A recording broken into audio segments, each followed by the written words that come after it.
As 2010 draws to a close, I want to thank each and every Rhode Islander who has called, written, emailed, or attended one of my community dinners to share your thoughts and concerns over the past year. I've been moved by your stories of struggle and resilience in a year marked by high unemployment, rising gas prices, and our historic floods.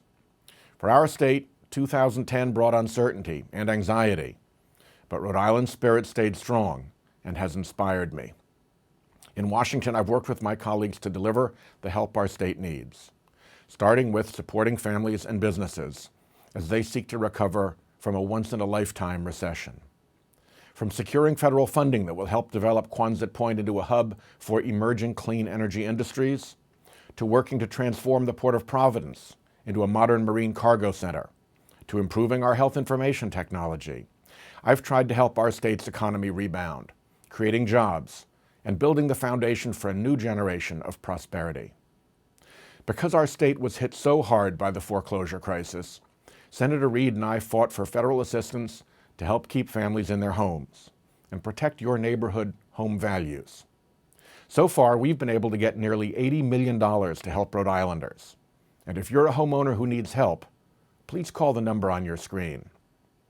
And when those floods came, sweeping through homes, businesses, and even entire communities, I toured the hardest hit areas in Rhode Island and brought those heartbreaking stories to Washington. Senator Reid and I here won passage of legislation to help clean up the damage, rehabilitate our infrastructure, rebuild damaged housing, restore our local economy, and prevent future floods.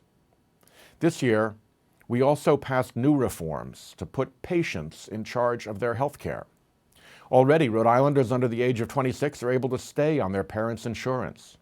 Small businesses are receiving tax credits to help cover employees.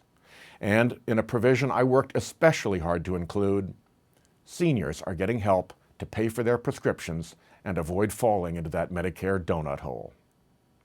And with climate change threatening our oceans and shorelines and the jobs they bring to our state, I introduced legislation to create a national endowment for the oceans, to protect our marine ecosystems, as well as the tourism, fishing, and recreation industries they support.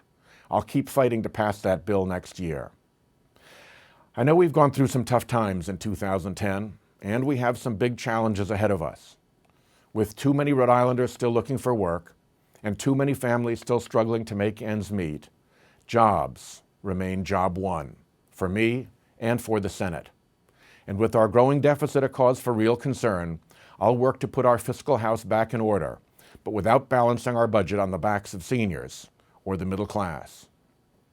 No matter what may come our way in 2011, I know that Rhode Islanders will continue to work together and find common sense solutions to the problems we face. That's the Rhode Island I see. That's the Rhode Island I try to exemplify in Washington. And that's the Rhode Island I'm so proud to represent in the Senate. As always, please feel free to get in touch. If you have questions about our work in the Senate, need help in dealing with a federal agency, or just want to share your thoughts, I love hearing from you. Thanks for the honor of serving you, and I hope you and your family enjoy a wonderful holiday season and a happy new year.